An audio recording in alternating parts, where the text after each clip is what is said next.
Let's get started. First of all, welcome to the tutorial on Python annotating Python DataFrames.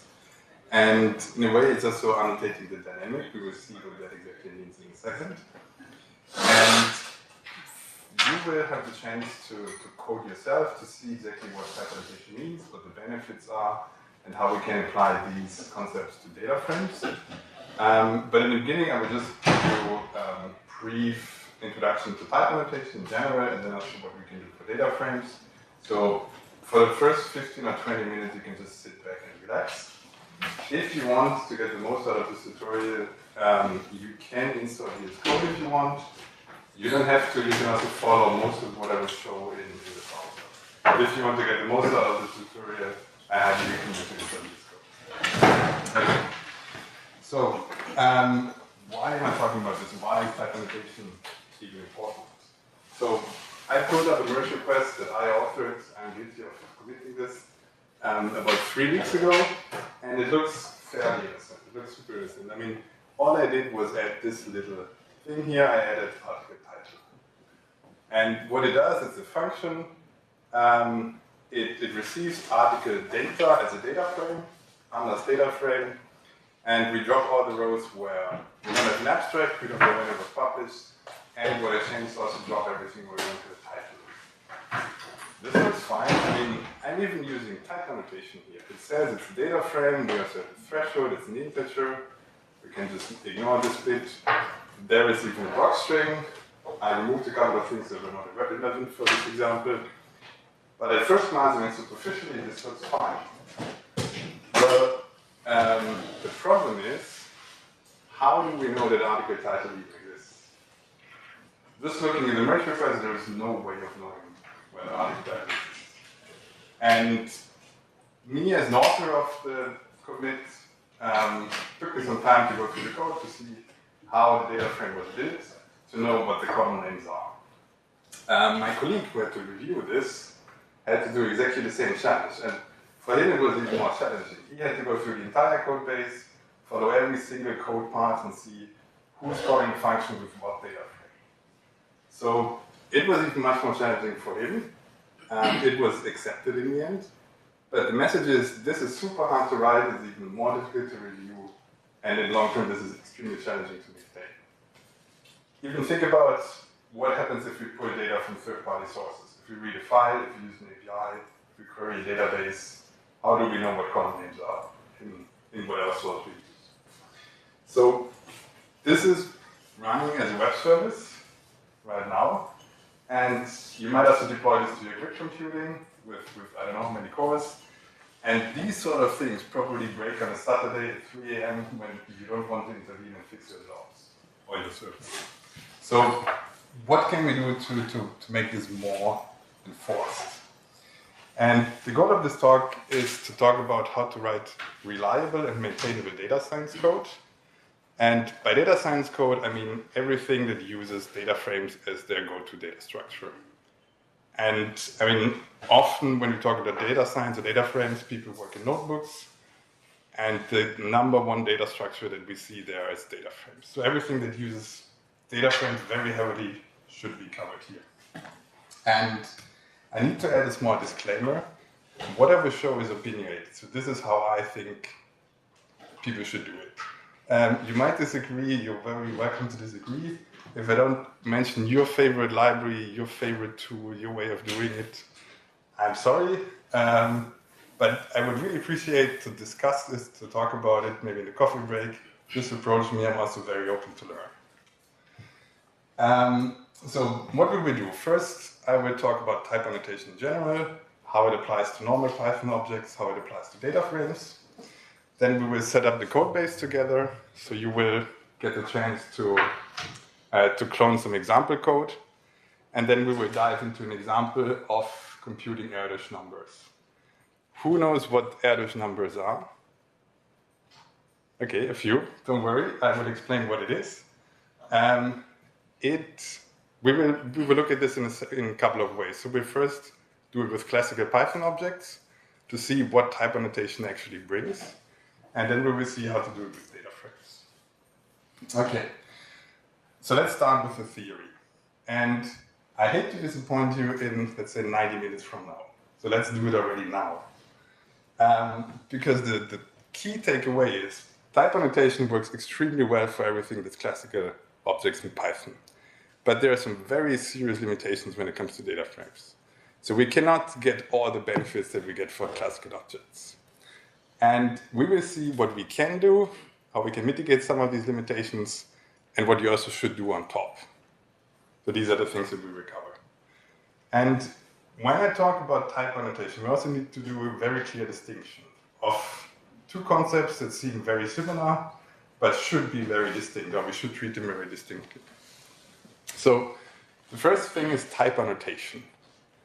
I have an example here. It's a function that computes the factorial of a number. And the type annotation here is what comes after the colon. So I indicate the argument should be an integer and the return value is again an integer. That's type annotation. In contrast, something that's actually very distinct is data validation. And this happens in code. So we have our factorial function and we write code to make sure that it is an integer and that it is non-negative. If it violates any of these constraints, we throw a type error or value error, whatever we want. But this is something that happens in runtime, and this is something that happens when you write your code. And people sometimes confuse these two concepts, but we should, at least for this tutorial, keep them very clearly distinct. Okay, so let's dive into specifically what type annotation is. It is metadata that you put into your code. We saw the example with code on type. It can be something more complex. It can be one of the primitive types, like it can be a string, it can be a list, it can be a list of a specific type. You can have a tuple of compound types. You can have union types, saying, okay, it can be an integer or float, and much more complicated things. And it would indicate possible types of your variable that you as a programmer intend the variable to be used. And this can then be used by tools to do a static code analysis at the time of writing your code. And it will also help your IDE, your integrated development editor, for example, VS Code, will help you to write new code. So it will suggest methods that apply, it will suggest fields that exist on objects, just to be more efficient. And I should also mention, I mean, probably everybody, or at least a lot of you, have tried Copilot and similar tools. They will also suggest code. They will look at the entire file, maybe even at comments, also at related files, and will also suggest things that you could write. This is something completely distinct. So Copilot is yet on another page. The reason is that Copilot uses language models. It really looks at the entire code. Your code might be even broken at the point of using Copilot. In contrast, type annotation uses specific rules how you can annotate your code. And it works without internet connection. It runs locally. It's fast. So, there's another difference. Copilot might also hallucinate. You might get suggestions that just doesn't make sense in your case or doesn't run at all. So Copilot is on another page. What I will focus on in this talk is just pure type annotated code suggestions. And on top of these two benefits, you also get, you have the property that it serves as documentation. So I would assume that when you write a function, you have descriptive argument names. Best case, you also have a doc string. But there might be some residual ambiguity of what your arguments exactly mean or what kind of values you expect. And this can be reduced with type annotation. So all the things that I said here, this all happens when you write your code at development time. And what type annotation is not, it will not improve your performance of your code, at least not in C Python. Type annotation is completely ignored at runtime, so whatever you write there is just for your own benefit or your colleagues when you work on the code. And it is also not a runtime type checker. You can pass, let's say, a string to the factorial function. Python will not break. Your program will probably break if you try to compute the factorial of a string, but it's not at the point when you call the function with the type annotation. So Again, type annotation is development time and has no impact at runtime. Here's one of the simplest examples that I could imagine. So we have a const-like variable, and I explained that it's an int. And we can define a function, again, accepting an integer and returning an integer. As I said, we can use more elaborate types. We could use, for example, we could indicate that this allows integers or floats, and then again, it should return integer or floats. But these are the basics of type annotation. And the benefits that we get with this type annotation is that we have improved readability of the code. We get early warnings by your IDE if there's something that doesn't work. If you're using an object incorrectly, you usually get some red squiggly lines or something, depending on your IDE. And your IDE will give you more informed or more contextually aware code suggestions. And on top of this, you can do static code analysis, or you can use tools for static code analysis to get even deeper insight if your code works or might break at some point in the future. And we will see these benefits in action when you get the chance to clone the repository. So I said we should keep type annotation distinct from data validation. So what do I mean with data validation?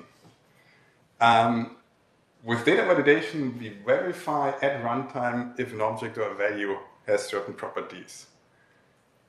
And that's especially useful when you work with data from third-party sources, let it be files or API responses or database responses.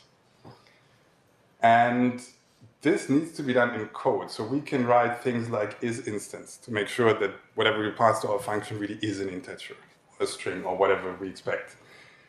We can also use something like hasAttribute before actually calling the attribute. Or we can check if a field exists in a dictionary-like object. These are the things we can write at runtime to make sure that we catch incorrect data formats or data structures early and not when we've tried to use it in a much more complex statement.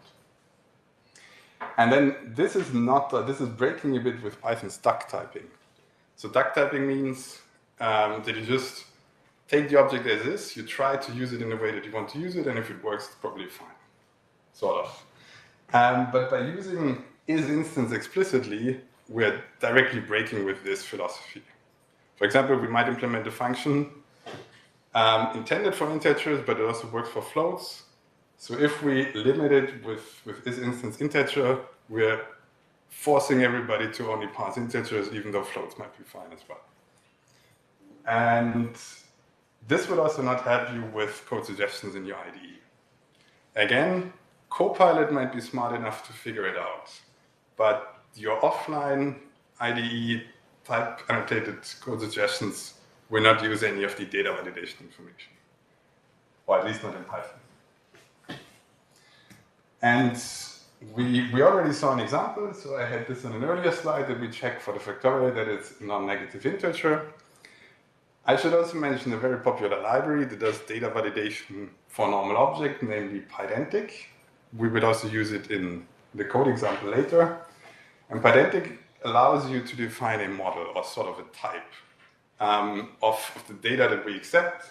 And we can define fields. For example, we can define amount, say it's an integer, and the currency a string. Let's say we want to model bank transfers. And then we can instantiate objects, passing an integer for amount and a string for currency. That's fine, but as soon as we start to put in fractional amounts for the currency, for the amount, this breaks at runtime. And we get an exception saying that amount must be an integer. This is super handy, and we will see this later in action.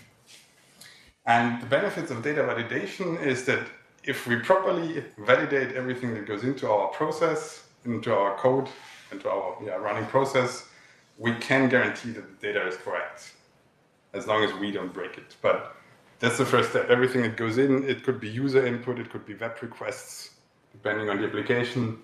If you validate the input, we can guarantee that it's correct. And one very important aspect with data validation is that we get consistent error reporting.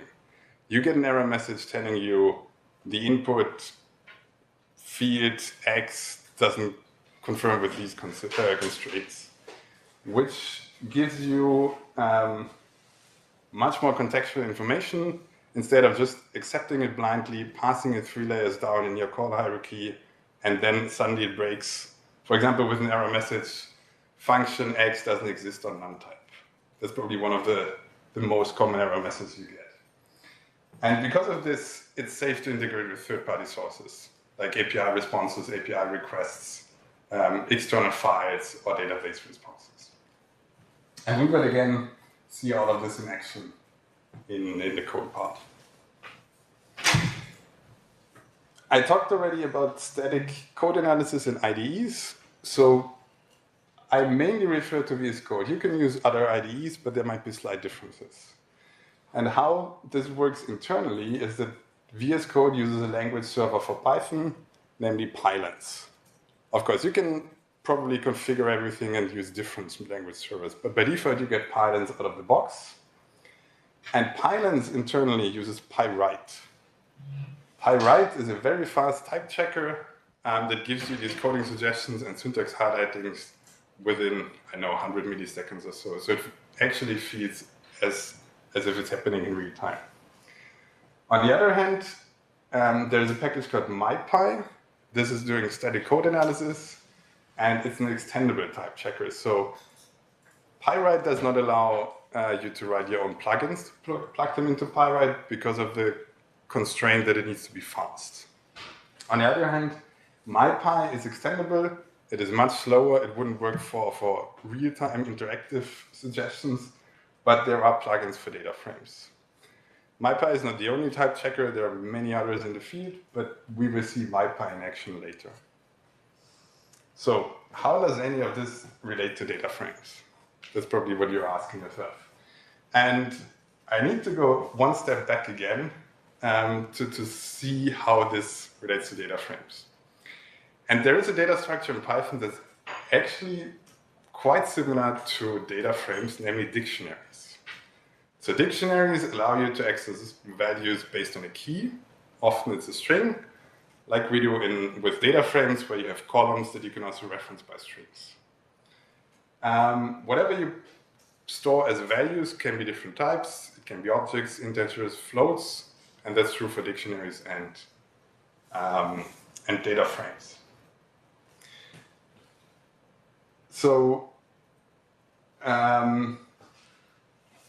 the columns that we have with dictionaries, they're defined at runtime, and the same is true for data frames. That's why in my title of the talk I say annotating the dynamic.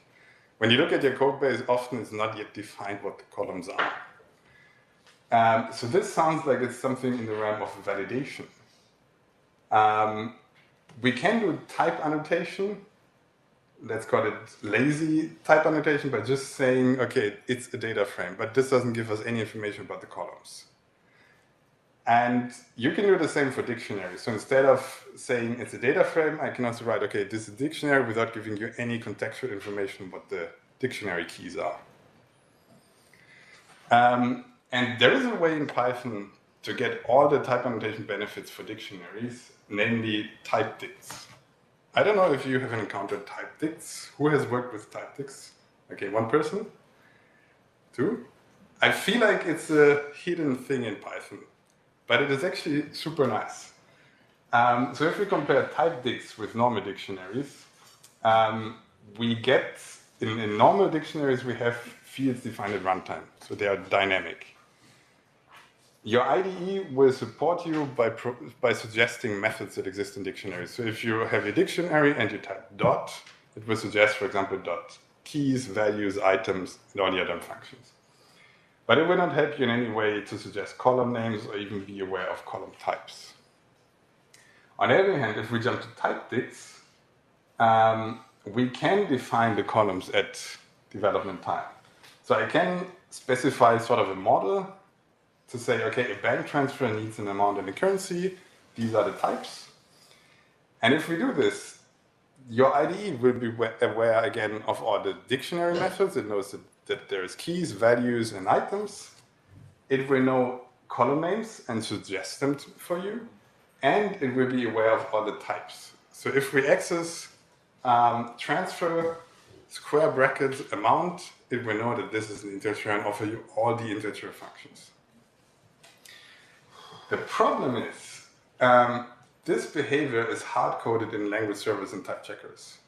So this is not something we can build ourselves with the Python type system or type annotation system. So are we there yet? For dictionaries, we can do this lazy annotation, dict, and for data frames, we can do this kind of lazy annotation. We can use type dicts to get the annotation, and we can use even a more advanced library like Pydantic to get validation on top. How can we do the equivalent things for data frames? And you might be hoping that on the next slide I have 2 more boxes that show you how to do exactly the equivalent, but as I said, it's not that easy. It doesn't work exactly like that.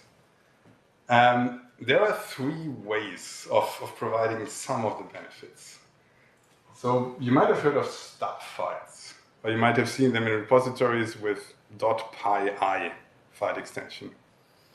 They exist for pandas, they also exist for polars. There are third-party libraries providing even more advanced stubs like Pandera.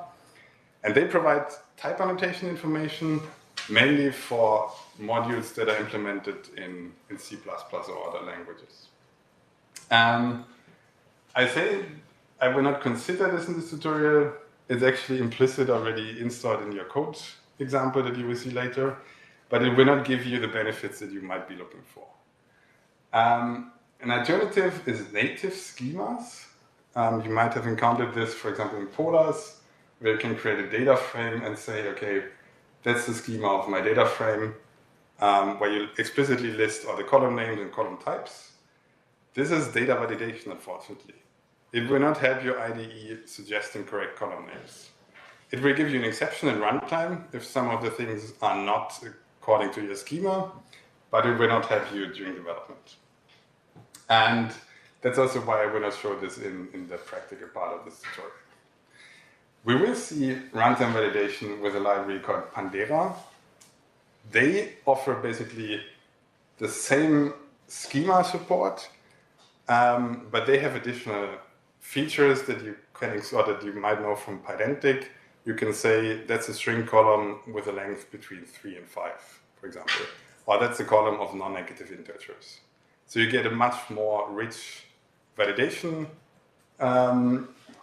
suite compared to just saying, okay, that's a 64-bit integer. And Pandera schemas itself give you some level of column level type annotation. We will see to what extent we can use column level type annotation with Pandera. And then later we can also discuss a couple of pitfalls that come with this kind of support of type annotation at column level. And so far I only mentioned DataFrames, and there's a huge zoo of different data frame libraries. Probably, I'm sure this is not complete.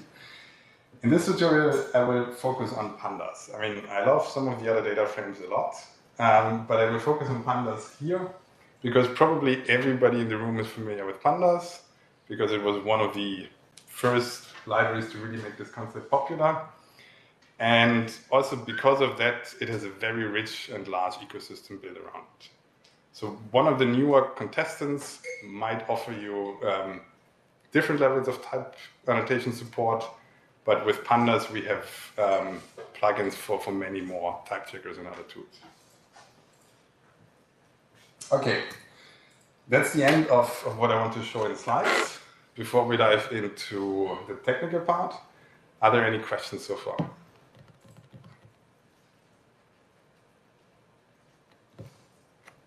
I just wonder because there's relational databases out there with also huge tables, and they do this for a long time. Mm-hmm. Do you take any inspirations how they do this schema and the validation and stuff? Is there anything you can learn from them? I think the way of doing it conceptually is not that complicated. I mean, as you said, relational databases do this since the beginning. It's just that the Python type annotation system is not flexible enough. Okay. And because often we access columns or keys with a string, and that's not so easy to hack into the type annotation system. I don't know if anybody of you has played with Rust. A few or one. I mean, in Rust is famous for its super complex but also very beautiful type system. And it does a lot of validation at compile time. And it has also a super advanced type inference solver in the compiler. So you don't need to annotate a lot of things. And if the often if the return value of a function has only one possible, like mathematically possible type, the inference checker is possible to infer it by itself. For example, you have a data frame and you do group by. It's uniquely defined what the type of your group by is, and in languages like Rust, you get this out of the box. But Python type system is not flexible enough to allow you to code this, to say, okay, the group by will give you this. At least not with DataFrames. Okay, so let's go to the code part of the tutorial. I have a link to a repository. We can set it up together in a second.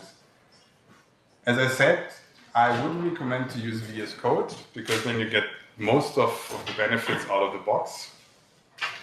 Namely, you get live coding suggestions, you get live type checks while you type, and you get to run MyPy as a type checker, and you can run notebooks. If you're more in favor of PyCharm, you can do it as well. But I'm not sure if running notebooks is still a free feature. No. Okay. No, maybe. Yeah, I don't know. They changed it to They changed it recently, so I don't know. I'm still on the trial. I don't know if it expires, if it still works. You can tell me. Then, if you go to the repository, there's also a link to a binder notebook or to binder Jupyter Lab environment. This runs in your browser, so you don't need to install anything on your machine. Unfortunately, this does not run a language server in the background. So you will not see all the things, you will not see all the things that we do if you're just working in the browser, but you can still run MyPy and the notebooks in the code. That's fine.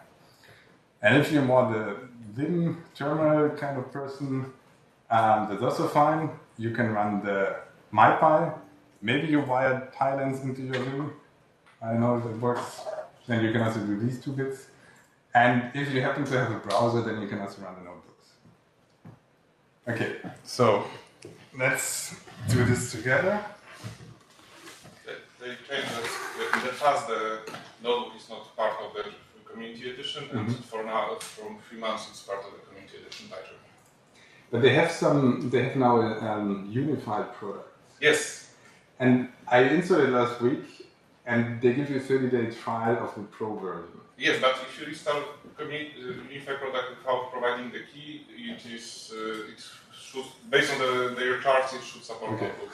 Okay, then you can also work in Python. But I remember that community is not, the December community does not support running notebooks. Yeah.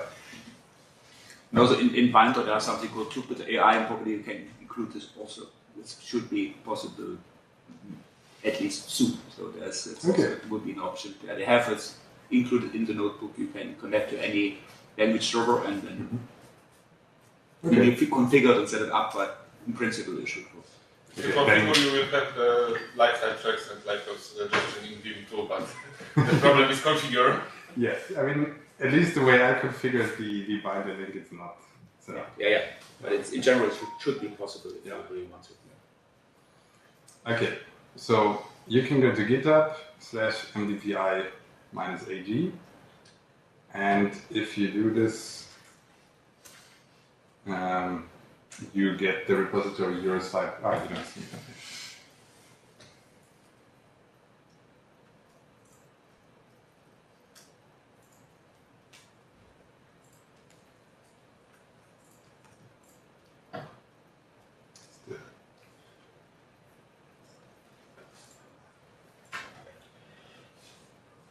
Yeah. Okay. So if you go to GitHub /mvpi-ag, you see a couple of repositories, and there's one called Eurosci-Fi 2025.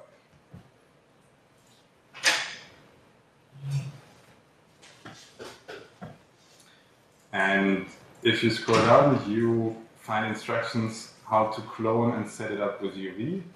That's what I would recommend if you have UV already on your machine. You can also use Conda or different environments.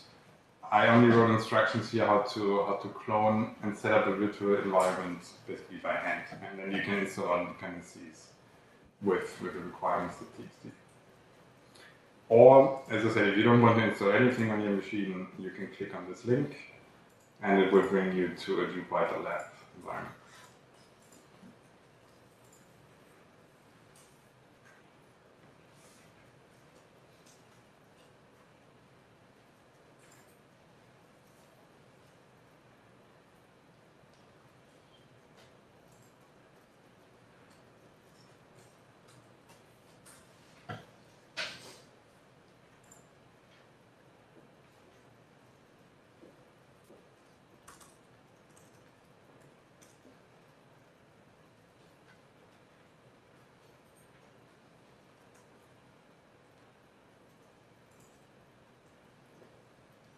I will do the cloning and setup with UV, if you want to follow what I do. So I open the terminal and just clone it in my home directory. This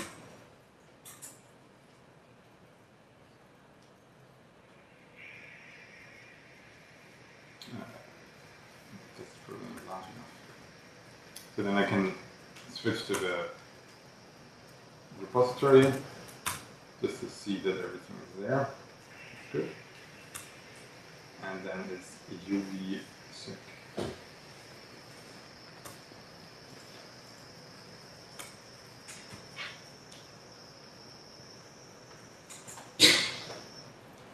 Okay. I don't know how it changed it. Good. I think this was just me. You don't have the same issue. Okay, and then I can fire up VS Code. Let's first quit it again. And I can open folder.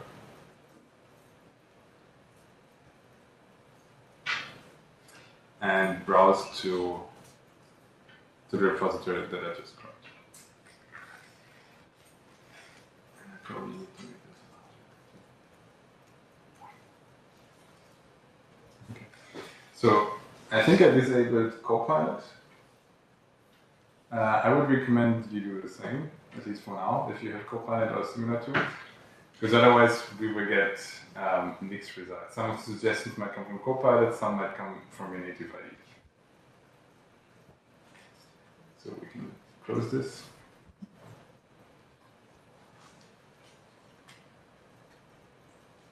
Good. Give you a few moments.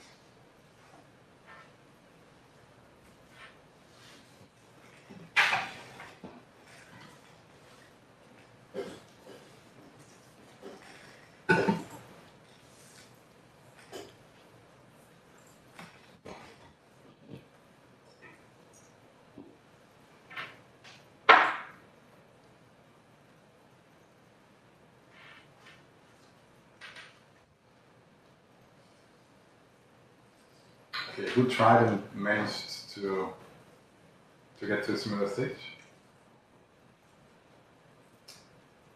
Okay, good. So if I go back to the slides, I can briefly introduce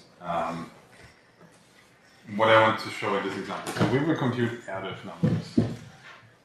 Erdős was a Hungarian mathematician, and we will compute distances of authors in publications. Why distances by publications? So I work at MPI. We are the largest open access publisher, so we work a lot with published articles and relations between these articles. By open access, it means that research is accessible. You can just browse all the publications without a paywall. we have 7,000 staff worldwide. The headquarters is in Basel, and we have an office here in Krakow with open positions. And I'm from the AI team with more than 25 members in Basel. So that's the motivation why the example is publishing related. And the average number is, as I said, computing distances between authors of publications. Initially, the average number was just the distance to that Hungarian mathematician, but we will do it between arbitrary people. And let's consider this publication. It's a physics paper. One of the authors is George, and one of the other authors is myself. So the distance between us is 1. If you're a co-author with someone on a publication, your distance is 1. If we take another publication and look at the co-authors, so there is Jean-Baptiste and myself. The distance between me and Jean-Baptiste is 1, but this adds up, so the distance between George and Jean-Baptiste is 2. You need to navigate 2 co-authorship relations to get to that person. And we can even go one step further, so now we have Jean-Baptiste and Jean-Philippe, and the distance between George and Jean-Philippe is 3. And this is what we will compute in the example. So mathematically, if we look at this, it's a graph problem. Each author represents a node. So this is George, this is Jean-Philippe. Each publication provides an edge in the graph. We can say they all have the same weight of 1. And we want to find the shortest path between 2 nodes in this graph. So that's the mathematical translation of what this is. And in the repository, you will find an implementation of that problem in 5 different ways. So it's doing exactly the same thing, but first it's doing it just with normal Python objects without any annotation whatsoever. So it's a Python module, and there is a small notebook that we will look at together to explain what the code does. Then we can look at this with type dictionaries and see what we can get from the type annotation there. Then we have exactly the same thing using Pydantic, where we get data validation on top. Then we can move to DataFrames and see what we get out of the box without any annotation for DataFrames. And as a last step, we will see what we get when we throw Pandera schemas on top of the DataFrames. And I have prepared a couple of tasks. So first we will look at the plain Python files together to familiarize with the data set and also the code, how it's implemented. We will run the static code analysis together, and then it's up to you to implement a small function where you can see firsthand what it means if you have type annotation or if you don't have type annotation. After that, we can look at how we can do exactly the same thing with pandas data frames and with Pandera schemas. And then I have printed scorecards. So you get these cards, you need a pen. I know it's 2025, but I think it's easier to just write it down. Where we can see what kind of support we get with these 5 different methods. So what your IDE is able to do if we have plain Python objects, or if we use Pydantic, or if we have schemas for data frames. The scorecard looks like this. So we will compile and summarize it together to see what we can do. And in the end, I will also show another thing that happens if we remove columns in Pandera schemas. Okay, but first let's dig into it. By the way, you also find the slides in the repository. There's a PDF called Slides. Should be.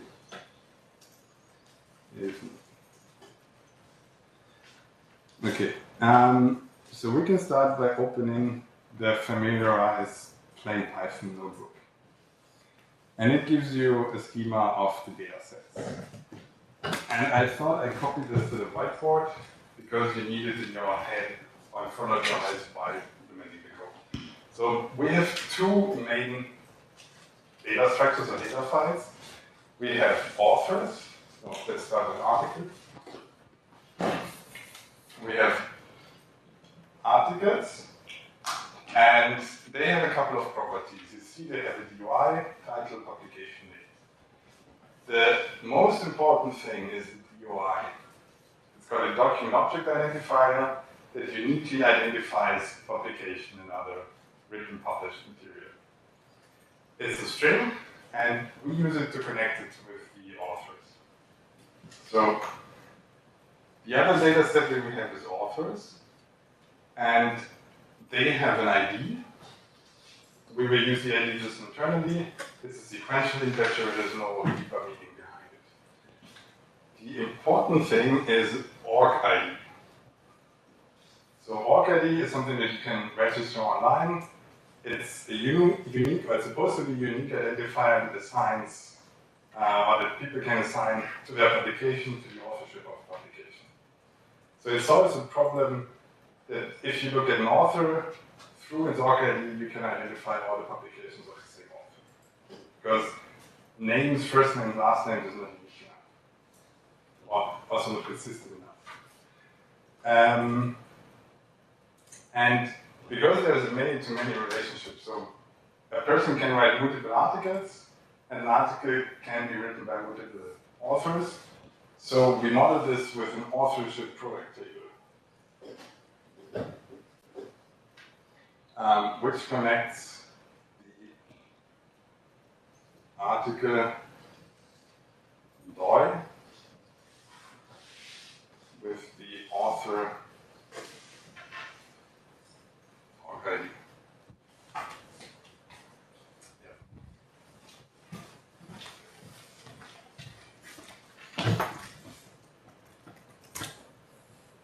Okay, so you have exactly the same thing. There are more properties in the file, so they didn't copy to the whiteboard, but you can see them in the schema. And the data set that you get with this repository is all the publications in one of our journals, namely the Plants journal. We have in total around 10,000 publications and all the author information of these. Everything, because it's open access, everything is public, so whatever you get in these JSON files is also available on our website. So let's start by loading all the modules from the plain Python example.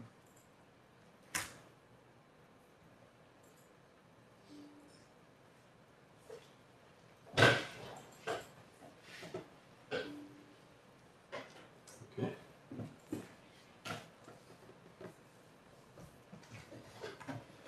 So the first file is article JSON, and I provided a small function to load the files. And if you look at the first two items in this, we see it is just a list of dictionaries. And we get these properties, we get the DOI, uniquely identifying the first article, and the title is Plant Fungal Interactions, a case study of something. And we know when it was published, and similarly, we have exactly the same information for the second article. So we can continue and also load the author data.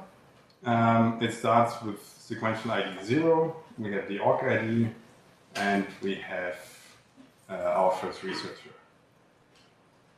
And if you look at the file, you get a couple of more authors. And to link these, we have the authorship file. So if we load this, we see there's article DOI and there is author org ID. And if you look carefully, entry 3 and 4, we have the same org ID. So it's a link between one person that wrote, or that's an author of two different publications. I mean, it's nothing unusual, but it's just nice to see this in one of these examples. Okay, to see what happens under the hood, we can open the one plain python.py. So that's a file we imported at the top of the notebook. And there's not much going on inside, so we pass a file path, it opens the file, we iterate line by line, and use JSON library to load whatever is on the line. It's probably not the fastest way, but it's good for this tutorial. So And the schema for the data sets, this is basically resembling relational databases. That's also how you would model this relationship probably in traditional relational databases, but it's not super convenient now to work with this in Python like this. And one way is to resolve this and build what I call fed articles. It basically means I want to have an article object that contains the entire author list. So if we run this and look at just the first fed article, we see again, okay, title is planned fungal interactions. This was our first article. But now we have a new property called authors, and it's a list of the author dictionaries. If we look under the hood, there's attached authors. You can go through this. I mean, there's nothing magical. I'm just navigating these relationships and copying things to a new attribute, to a new dictionary item called authors. Okay, and then I got a function called build co-authorship matrix using these fed articles. Okay, how does this look like? Co-authorship. Okay, it doesn't really tell us what it is, or it tells us only what it is, but how it looks like. Compressed sparse row matrix. We will use a package from SciPy, and one way to represent a graph is through a matrix. So each author appears as a row and as a column, and the entry tells us if they co-author the paper together or not. So it's either 0 and 1. And because most of the matrix is empty, we will only specify the bits and pieces of the matrix that exist. So if we look at specific entries, so we look at author number 2 and author number 1, or the other way around, and we see, okay, they did not publish anything together because the entry is 0. On the other hand, if we look at author number 1 and 4,998, they did author a paper together, so both of the assertions are true. And another property of the matrix, it is symmetric, so if we swap the indices, we get the same result. You can also look at how this is implemented. It's, again, a bit boring. I'm just iterating over all the articles, and then I have 2 nested loops iterating through all the authors to get all the co-authorship combination pairs, except when I'm a co-author of myself. So this is not really considered co-authorship. Okay, and we can take these 2 authors and call a function called Erdash with the authorship graph and the author indices, and let the Dijkstra's algorithm run in the background and get a distance of 10. So by looking only at the Plants journal, these 2 authors are connected through 10 papers. It's actually a pretty large distance if you know typical numbers for Erdash numbers, but this is because we only look at one journal. So the overall worldwide publication network is much more dense, much more connected, and then you would expect lower numbers. If you look at how Erdash is implemented, it takes these 2 arguments. I didn't implement Dijkstra myself here, I'm just calling SciPy, and return the result as an int. If you get an exception, it means that I cannot find a link between these 2 authors, which can happen frequently because there are disconnected bits in the graph. Okay, so this is already step number 1, to have a look at the code. Now we will, as an example, run MyPy together to see what happens. So because I'm working in UV, I do a UV run for MyPy and then Erdash 1.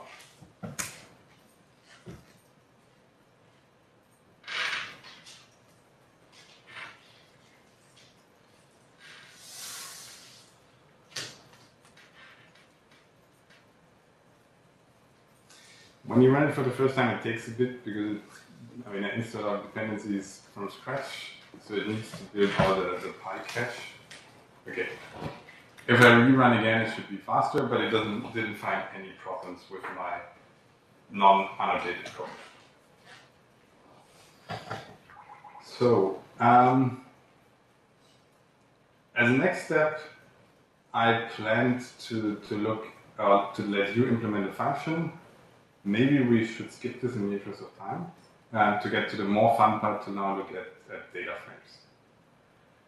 So let's familiarize DataFrames.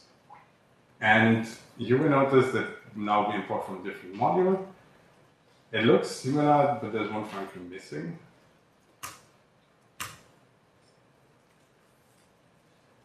Okay, if I import all the dependencies,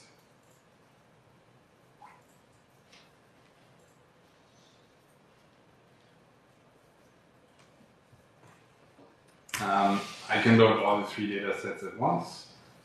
If you look under the hood, this is using pandas functions to read the data. And if we look at what we loaded, okay, we have a data frame, we have our DOI, we have the titles, and the publication dates. So it's basically the equivalent of what we saw with dictionaries. I didn't build these fat authors with data frames because we don't really, it's not nice to represent these nested structures in data frames. On the other hand, data frames have options that allows us to join these relationships. And this is what's happening here on the hood. So if we go to build co-authorship matrix,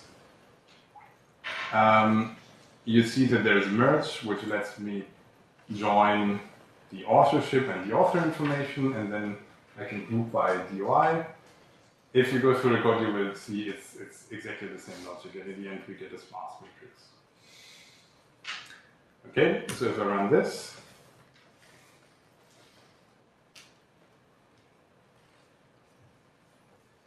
we can verify that still 1 and 2 did not co-author a paper, and the assertion is 0. And if we check that author 1 and 4, 9, and 8 wrote a paper together, we get the assertion 1 again. So everything is good. And to compute the distance of author 4 at 990, we can call the same function with our co-authorship matrix and get distance of 10 again. So nothing changed. We can look at the, I'll give you a second.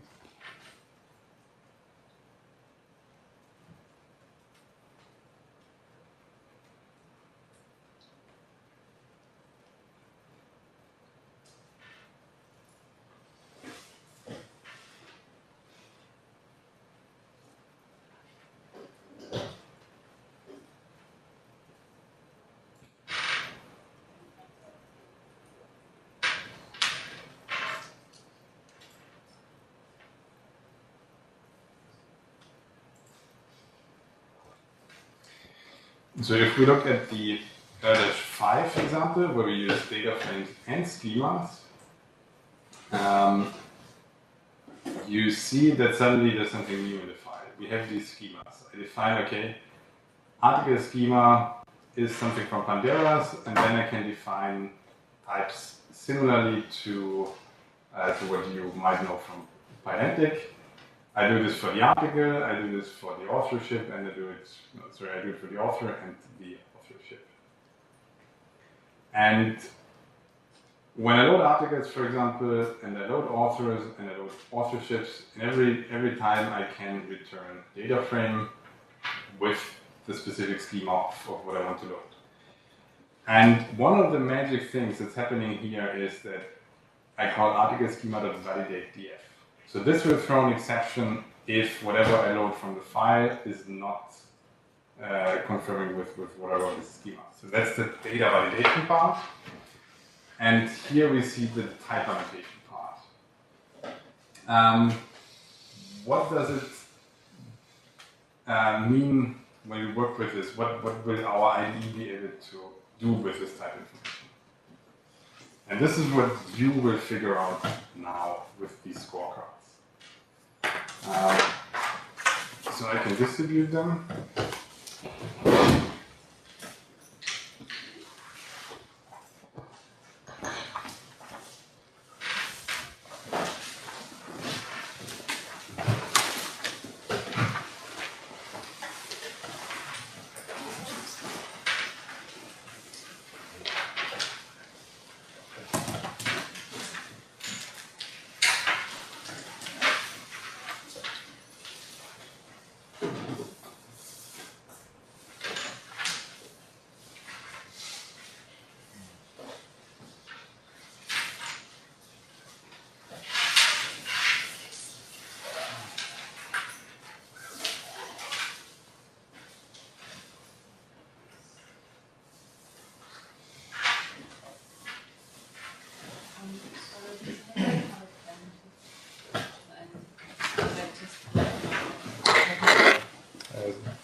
So what you see in the scorecard on the printed pieces is what I have on the slides here.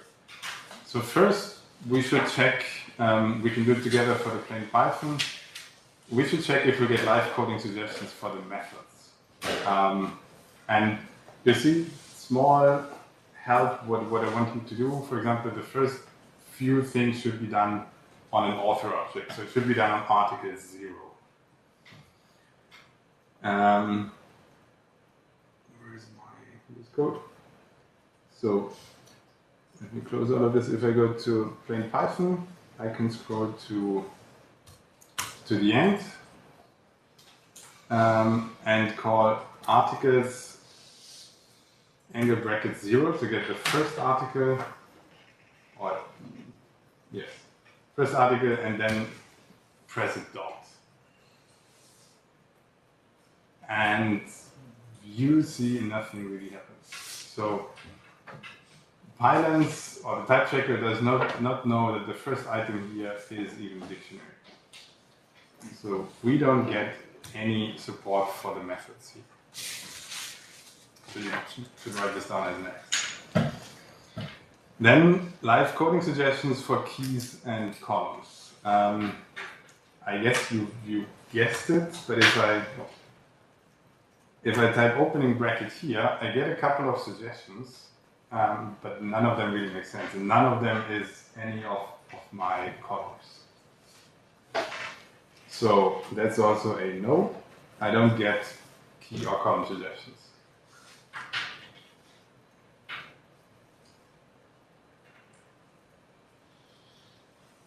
Sorry, quick question, but at least when I try it, I get the suggestion from the first bracket, but not the third row. Mm-hmm. So it does show the keys. You mean here or? Yes, there. So like if you try to type a string and it has strings as keys, it will auto-suggest that. Do you work in the notebook? No, in the regular Python file. Python file? Okay, I have a look at what your ID is able to put off in a second.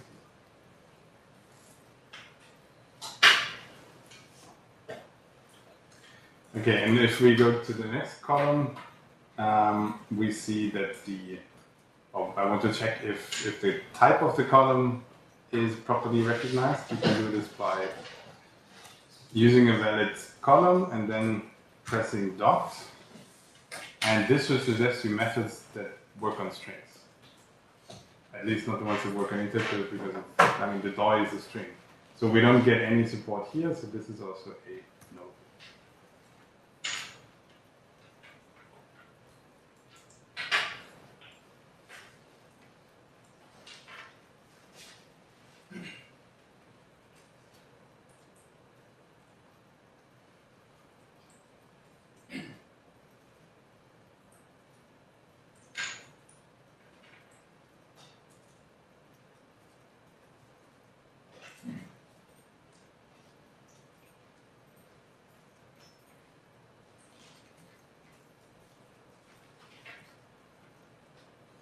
Okay, so these were all the live coding suggestions I wanted to check. What about error reporting or some other mistake reporting? What happens if I reference a column that doesn't exist? So,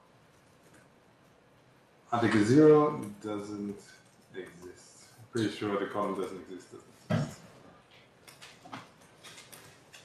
Okay, I don't get a squiggly line, I don't get any red indication anywhere. So at least VS Code is happy. So there's no support of reporting non-existent columns or items.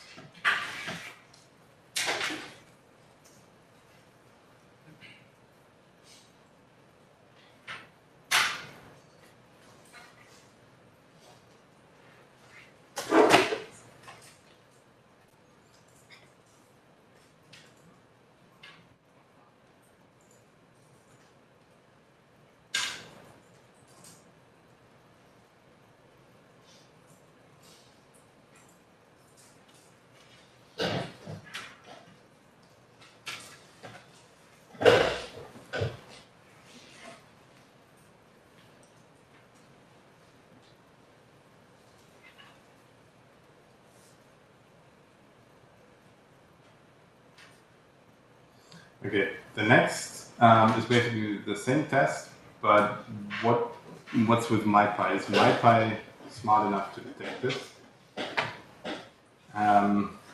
So let's open a terminal and run uv run MyPy on ls1, and that's the version where I just referenced this column. Maybe I should also save it into a variable and save the file. So what will MyPy tell me about this?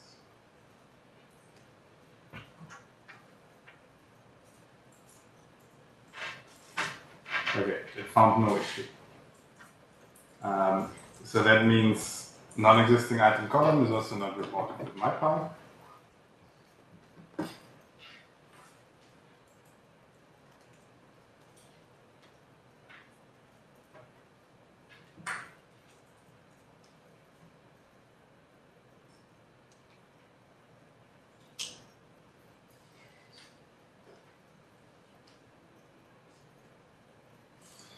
So the next check, we don't work with the articles anymore, or with one article. We will look at attached authors and see what happens if we accidentally swap the arguments. So if we pass something into a function that's not the correct type. So I go to the file, delete the line that we just built, and I go to the next line where we call attach authors, and I swap one of the arguments.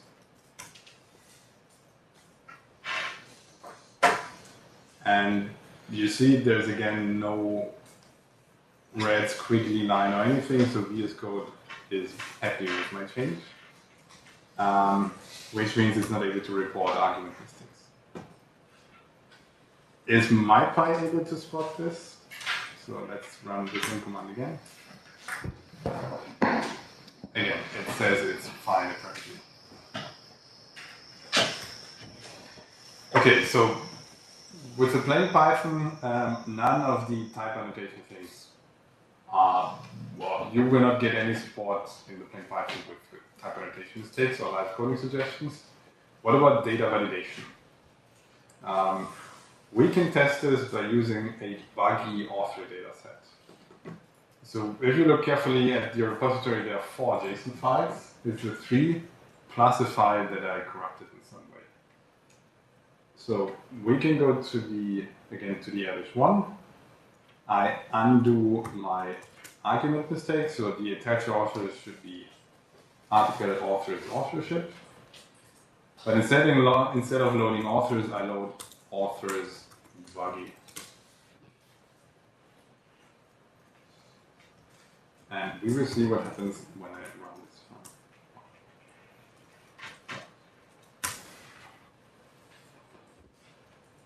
file. Okay, we get an error. Our code broke because the input was corrupted. We get a key error, but this happens in the grid authorship matrix. So it broke when it had to broke because I'm referencing a column that doesn't exist. Meaning we didn't get any of the validation benefits. It just ran our code as if everything was fine, and then ultimately it broke. So we get a key error, but this was not a validation error. So the matrix is still empty, and I invite you now to pick some of the other rows and work through the columns yourself.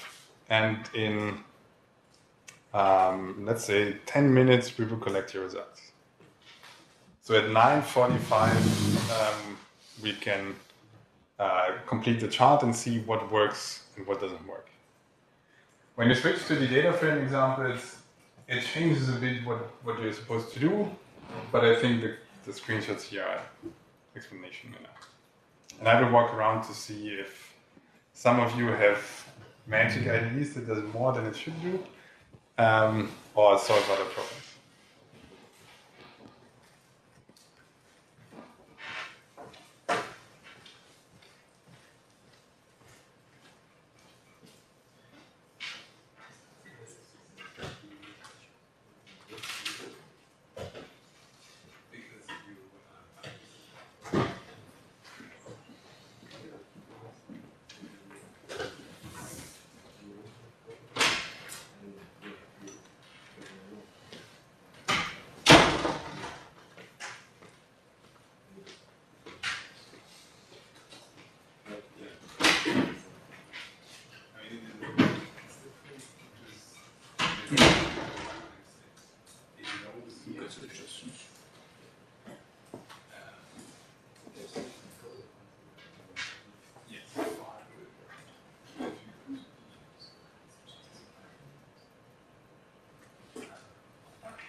Suggestions is the plain one.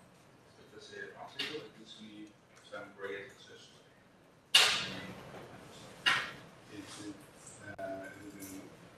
No, because it didn't give me anything, which is strange. And I click the menu, say now everything changed, you use Copilot to do it. Yeah. So, and now if I do this, I do get suggestions. Yeah, see? Here, just type article and gives me suggestion what to do. But this is the Copilot. That's Copilot. I think so, yeah. So you get some. I mean, yeah, Copilot is smart, but I mean, the name is hallucinated. There is no name problem. Okay. So it gives me It gives you some pseudo suggestions. yeah. And I mean, it looks good. Name is a reasonable common name. It doesn't know that it doesn't exist.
Yeah.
So let's say we discuss the results in 2 minutes.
Okay, so let's collect the results.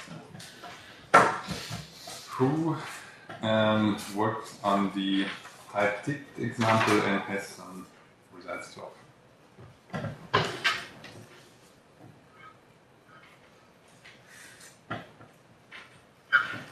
Don't be shy.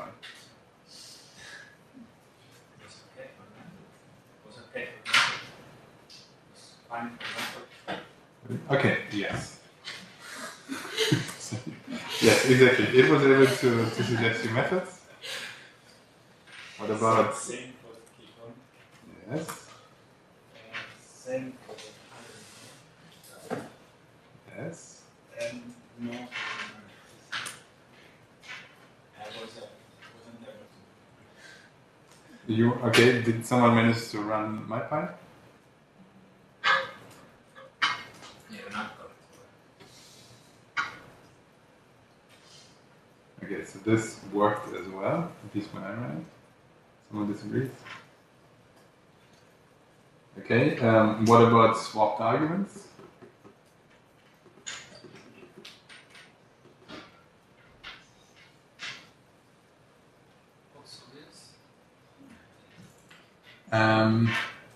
I saw that your IDE was able to do it.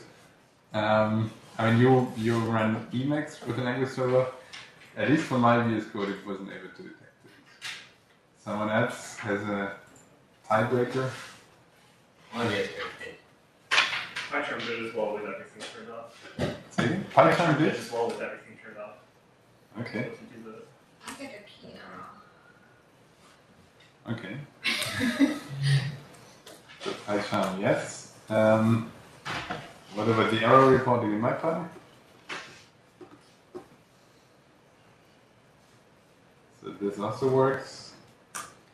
And for the data validation, you also get a key error.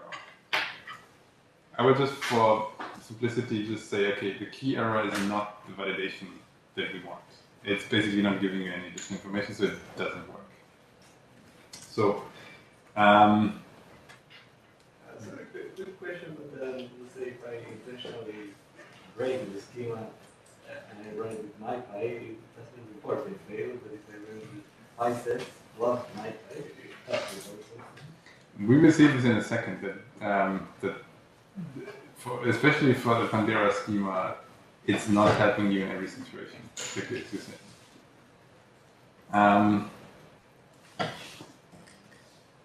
Maybe we can fast forward to complete the table. So this might be up for debate because some people in MyPy or Emacs were able to get this. I was not able to get it in VS Code. Maybe I should also mention there are different levels of type checks in MyPy. So depending on how strict you want to be, you might get additional yeses in this case. But if we look at the overall table, so Pydantic, at least in my plain VS Code, did everything except the argument mistake. And it did the validation. And it did the validation in the sense that it gave me an exception saying validation error, this input document did not conform to the schema.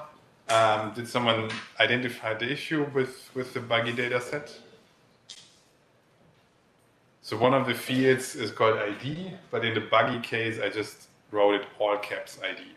And Pydantic will just say explicitly, hey, the lowercase ID column is missing, and this is what I got. So it helps you to find the problem very fast. If you look at the data frame part of the table, it looks very bleak. Like, we get these basic method things, but it does not help you for any of the column string names. With Panderas, you do get support from MyPy. If you pass in wrong objects to a function, you get an error in MyPy. And that's probably as much as you get if you use string-based column access. If you look at the data validation with normal data frames, you get a very weird float 64 error that doesn't tell you anything and probably leads you even into wrong avenues to search. For Pandera schemas, you do get a validation error that really tells you what the problem is. So this is also yes. And that's why I would say Pandera schemas with data frames is probably the best we can do at the moment. Because we get some type annotation reporting errors plus data validation on top. Okay, what did we learn? Are we there yet? Well, I think you know the answer, we are not there yet. And one of the key challenges with data frames is that we access columns with a string. You get the same behavior in in type dicts, but this is hard-coded in the language server. That's why it works with string-based access to your columns. In Pydantic, it's not string-based. You use the dot and then a valid Python identifier. So this works. You can do the same in pandas, but you still don't get the typing support. But this would be a way of getting much richer type annotation into data frame ecosystems. If we drop support for string-based column access and only use valid identifiers. We saw Pandera schemas is able to check if we pass in the correct arguments to a function, or at least it will say if we don't do it. But what it doesn't help us with, for example, if I go back to the Panderas example, if you go to one of these functions, for example, the build authorship matrix, I do the join based on org ID. If I rename this to something that doesn't exist, we will not be able to spot this. So we correctly annotate our function arguments, but whatever we do within the function is up to us. There is no typing information from Panderas or with MyPy together that helps us use the commenting correctly in the function. It's not Pandera's fault or it's not Panda's fault, it's just that the string-based column access is not, or that Python's typing annotation system is not flexible enough to spot these kind of mistakes. Another limitation, we use group by, but if you check, okay, I didn't load all the things. If you, in your VS Code, if you check probably the type of the return value of group by, it tells you it's a data frame of in string, float, anything, series, whatever, basically everything a data frame can be, but it doesn't know what the grouping looks like. In principle, it's determined because we know the input schema, we know how to join it, and we know the group by. Relational databases derive what the output schema is, but the type annotation in Python does not know what our group result is. So, yeah, that's what I just showed. So it doesn't check that we're using the columns correctly within a function, and it does not give us support for these methods like group by. It might even give you a sense of false safety. What happens, as one of you suggested a few minutes ago, if someone changes the schema in a project? They change it, and you don't get any error reporting that now suddenly within your function you're using columns that don't exist anymore in the schema. And this could be many files away, many directory structures, and 3 months down your Git history. So this is something that's still super challenging, and even with Panderas, you will not be able to find these mistakes. So to complete the overview, classical objects, you don't get anything. Type dict, you get some of the annotation, or you get annotation. Pydantic, you get annotation and validation. Plain data frames, you don't get any support. With the stubs, you get some annotation support, but not column level. Native data frames, you get some of the validation, but it's not as rich as Panderas. And with Panderas, you get limited annotation support and full validation support. And as I said, that's probably the best that we can do as of now. So to conclude, or before I conclude, there's still many things that I wasn't able to cover today. So type annotation is a much larger topic. I didn't talk about more complex types, about union types, type variables, or what you would call generics. There's still so much more to talk about type annotation in Python, specifically data frames. So I think we learned type annotation is extremely useful. And I think once you're used to getting all these annotation support in VS Code, you sort of miss not having it for data frames, because for data frames it is limited. And if I at least made you aware of the problem that data frame columns is something dynamic that we cannot really annotate, I think we all learned something. Thank you.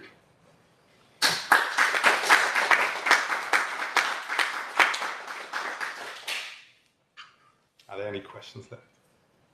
Or you can just talk to me in the coffee break. I think it's time for some coffee.